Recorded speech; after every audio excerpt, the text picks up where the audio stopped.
Hello, ladies and gentlemen, and welcome to Agents of Chaos Gaming, where order comes to die and chaos reigns. And welcome back to Attack on Titan, Wings of Freedom. Last time, the Titans decided to fuck up the wall again. So now there's a big hole in Walrose, and we gotta go deal with that. Oh yes, I'm also Crunchman, if I didn't introduce myself. I enjoy this game a little too much, so I get a little too into it. Anyway, so before we do anything else, I'm going to drop over here by the shop real quick. Also, I hate the fact that bitch is condescending. So keep you any slower getting ready. Hey, bitch, shut up.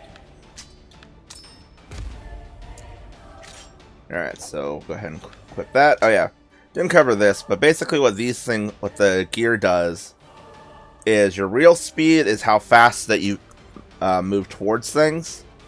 So when you're fighting Titans, they tell you to not push in on the left stick. That's because your gear is basically pulling you towards them to build the speed for your attack to hit harder. You can also boost with your gear to make your attacks hit harder.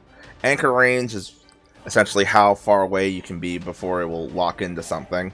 And anchor strength is how long before it disengages. If you saw in the last episode when I'm fighting Titans, there's like that meter underneath it. Where that little like blue meter under it. It's that's your anchor strength meter. Basically telling you how long you have until it disengages. Alright, let's go to equipment mod. Can I actually do anything? Yes, I can. So I'll go ahead and just upgrade our stuff. Or I guess we'll just upgrade our blades, because we don't have the money for doing everything else. And we're going to go ahead and talk to this guy.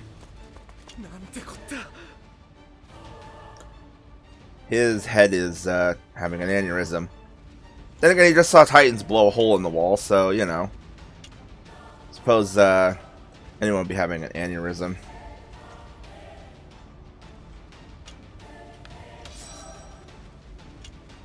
Let's go!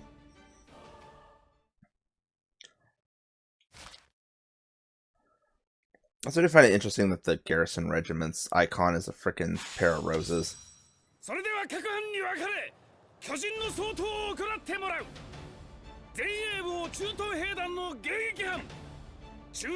That is a man who has not seen sleep in years.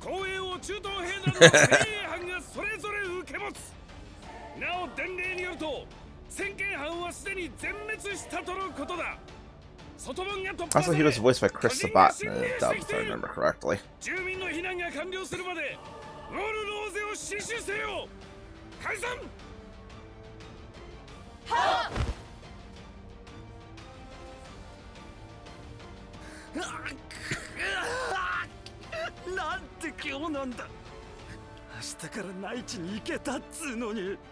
I know, one more day, you could have been safe and cozy.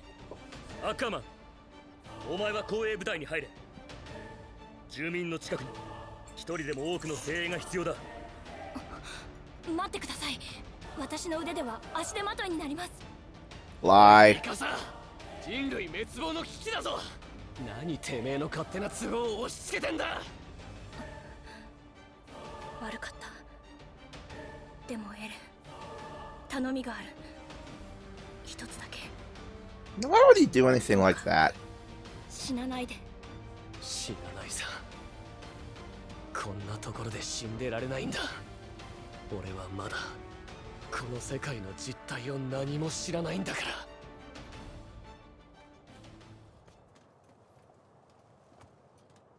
ら。なあ、アルミ。こりゃいい機会だと思わねえか。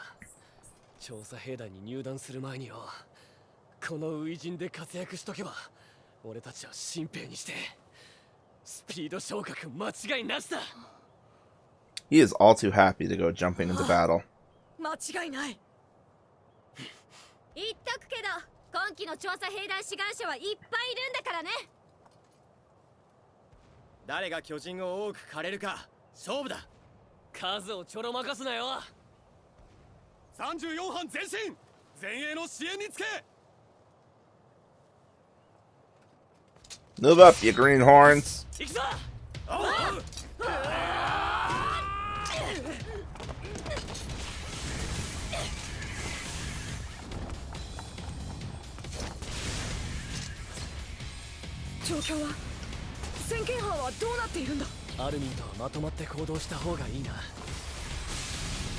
Alright, so this is what a proper mission in this game looks like. And typically it's just going from point A to point B and taking care of things here and there.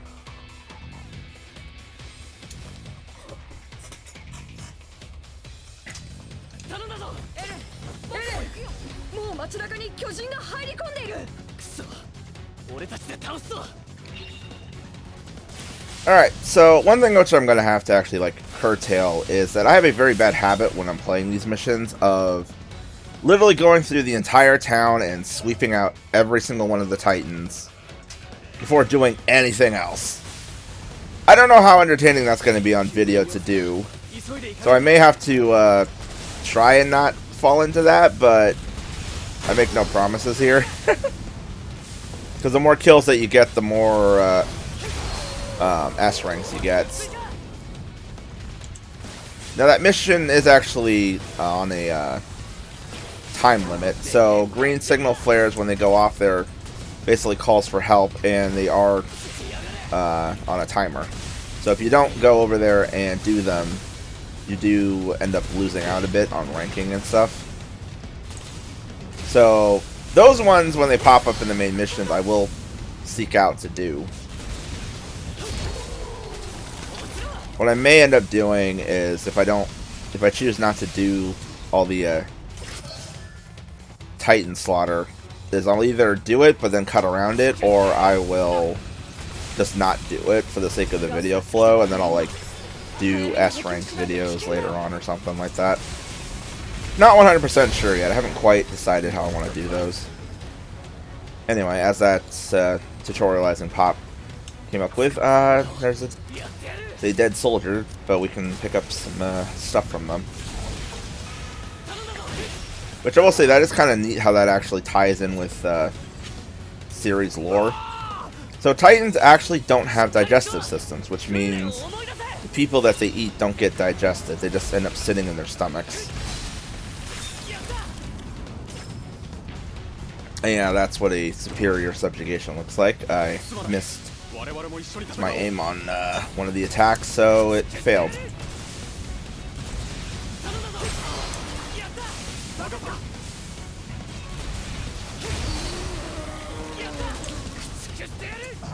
So just to go over the UI here a little bit, at least as far as like the map goes, I do know with like a lot of other games in this styling, the Muso styling, the meters usually are indicative of like, you know, how many enemies are on this board, and then typically speaking, the lower your enemy count is, there's like some part of the gameplay that gets affected from that.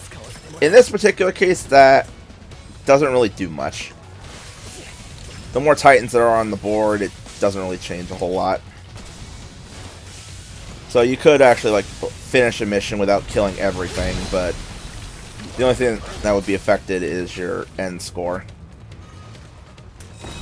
So yeah, red markers in the middle of like story missions and stuff, those are basically just your objective markers, and they will just sit there forever. So you don't have to worry about time limits or anything on that, on getting those done. It's the green ones where you have to worry about time limits and all that. One thing which I do actually kind of appreciate is that the fact that the map will indicate when a Titan's seen you. So like if you see an eyeball icon on the screen, that means, hey, there's a Titan nearby that's seen you, and will probably start heading towards you. So yeah, as you can see, this is literally the way that I play this game. I will, as I mentioned, I will sit there and just hunt down every Titan. I am channeling my inner Jaeger.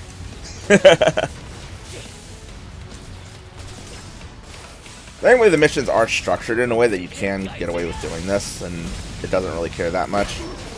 I'm just more thinking of like from a video perspective, of like if it would be that interesting for you guys to watch me kill everything on screen all the time, or if I should cut around it. I suppose if I can like find interesting things to say then maybe I can just leave it in and just talk a lot, but who knows. Let's go back and grab this, and which is actually perfectly timed because I need to change out my gas again. That is one thing I do miss from playing with a full powered character that has like gas tanks that last almost forever. Actually, there's one thing I did want to address is some people might be wondering why I'm playing this instead of the second game, which has a gazillion levels more of content, and that is part of the problem. Is that game is way bigger. They added so much more stuff to it. Like, first off, it covers all three. It covers seasons 1 through 3, so it's triple the content on that front. But just the amount of things to do in that game, it is so big. I might try and play it at some point, but I'm not sure how I want to structure that because there is just like so much to do. Like, they added in so many new things that you can do with your character, because in that game you play as a created character. So basically you can be your Attack on Titan AoC, and you can develop like relationships and stuff with all the actual like in-game or in-universe characters. You can do like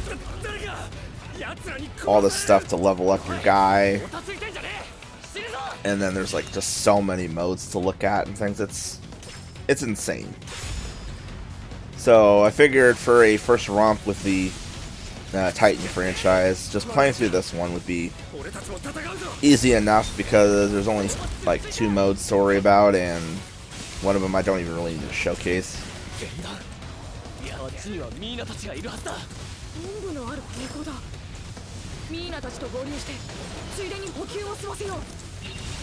So funny watching these Titans flop around like fish.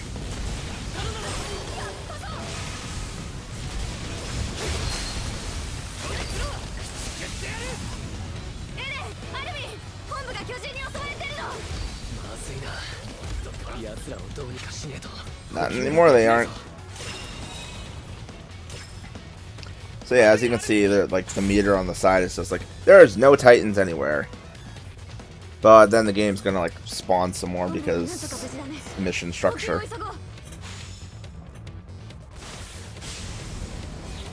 That's pretty much why I said like that meter does nothing. It's not like a standard Muso game where like, hey, if you actually don't whittle down the enemy forces or something, like you lose parts of the map or some stuff like that.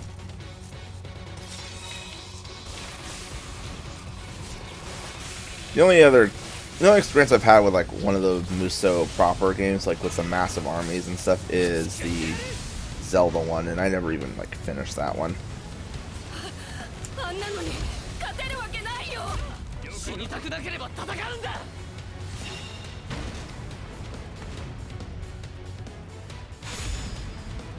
Oh look, more Titans just literally spawned out of nowhere.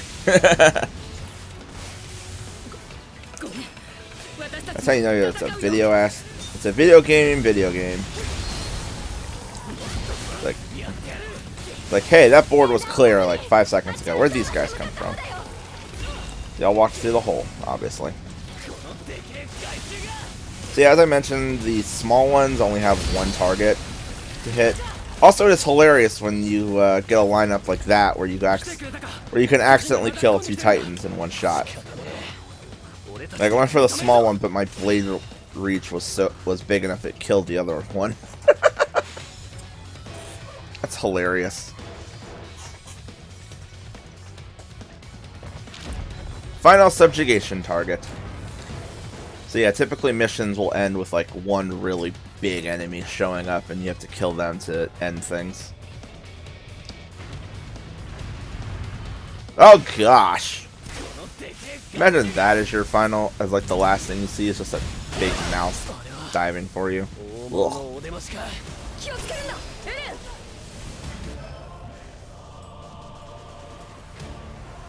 Alright, so here's a mechanic that we haven't had access to yet until just now. The decisive battle signal. Basically, it's a super mode of sorts.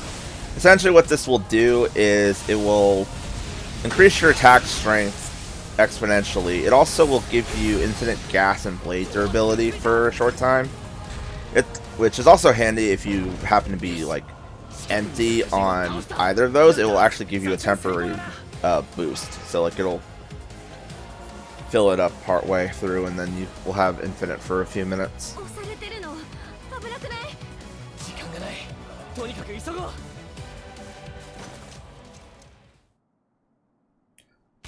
Titans everywhere.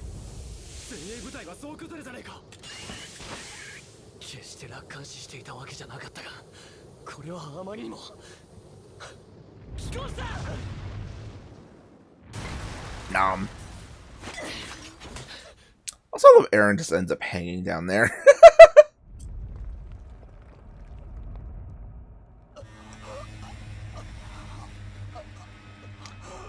Oh no, not the blonde guy. The blonde guy that isn't Armin, rather.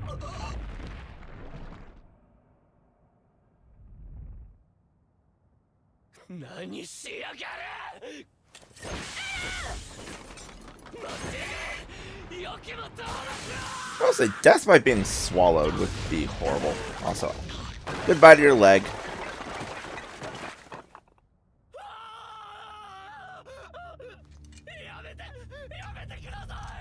That Titan almost looks blind with the way the eyes are. It's the Kawaii Titan!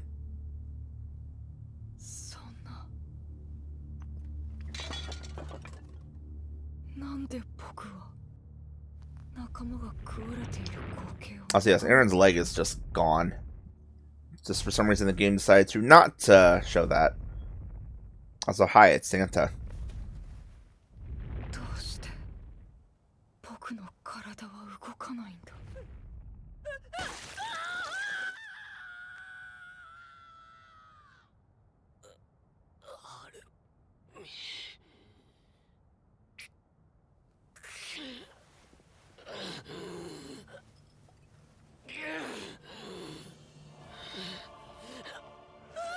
Yeah, like the game is just refusing to acknowledge the fact that Eren is missing a leg right now. Probably because they didn't want to model him with a leg missing.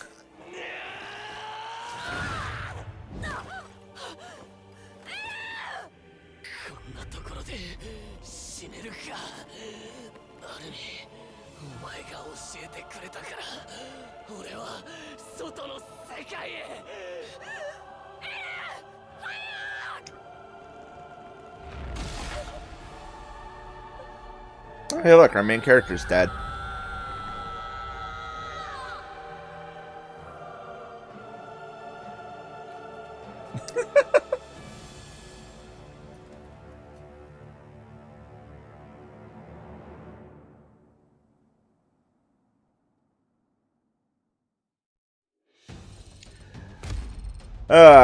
So yeah, one thing I always found funny about playing this game and knowing how the anime actually goes, this whole mission that we just did didn't happen.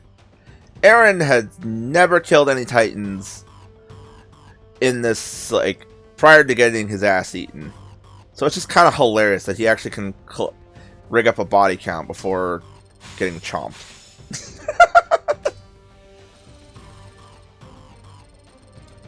Also, I remember watching the anime for the first time and seeing that moment. It's like, oh, well, damn. I remember this series used to be compared to like the anime Game of Thrones, because like you had no clue who would survive. People were just dying left and right, and then the main character gets eaten, and it's just like, oh shit, no one is safe. Plot armor does not exist.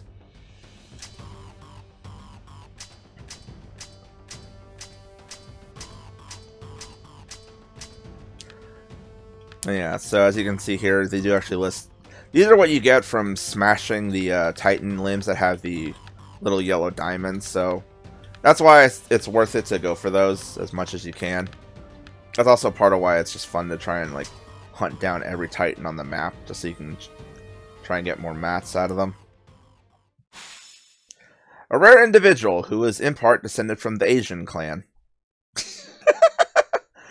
Oh, I love how generic that is.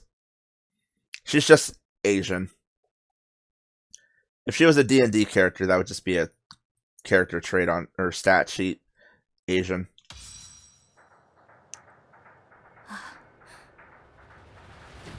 Not great.